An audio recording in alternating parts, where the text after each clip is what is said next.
Alors l'histoire, elle commence en 92, c'est une histoire de famille. Précédemment, il y avait l'aquarium de la Côte d'Amour qui était situé près du port du Croisic. Et à l'époque, la famille offrait une opportunité pour pouvoir construire l'ossarium. J'ai eu la chance d'avoir un père qui était assez novateur, assez aventurier, on va dire. Puis il s'intéressait aussi aux vivants, il s'intéressait à la biologie marine. Donc il a créé le premier aquarium parce qu'en fin de compte, l'ossarium, c'est le deuxième aquarium que l'on exploite au Croisic.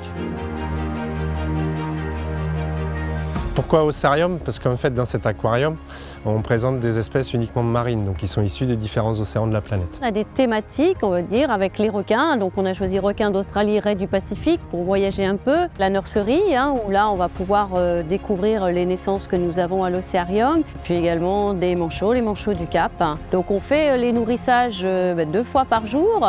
Ça permet non seulement de s'occuper des animaux, mais également d'avoir un côté pédagogique et une présentation des animaux au public. Le bouquet final, c'est le lagon. C'est très coloré et c'est vrai que pour les gens, c'est davantage visuel.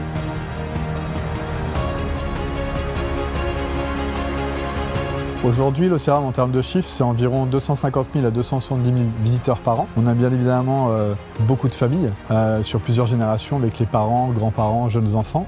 Et puis beaucoup de scolaires aussi, parce qu'on fait plus de 20 000 scolaires par an. Aujourd'hui, on est capable de proposer du CP à la 3e, un programme pédagogique qui suit vraiment leur scolarité. Des visites guidées, donc accompagnées par un animateur. Et puis après, en fonction des périodes de l'année, peuvent s'ajouter d'autres animations. Alors ça peut être des petits nourrissages de pieuvres, une sensibilisation aussi sur les animaux de l'estran.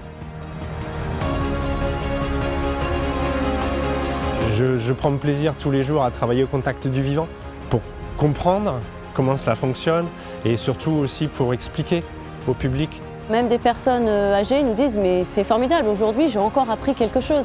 Ce qui me rend le plus fier, c'est de voir en fait ces jeunes générations et ces grandes générations s'émerveiller devant nos bassins et en apprendre davantage sur les océans.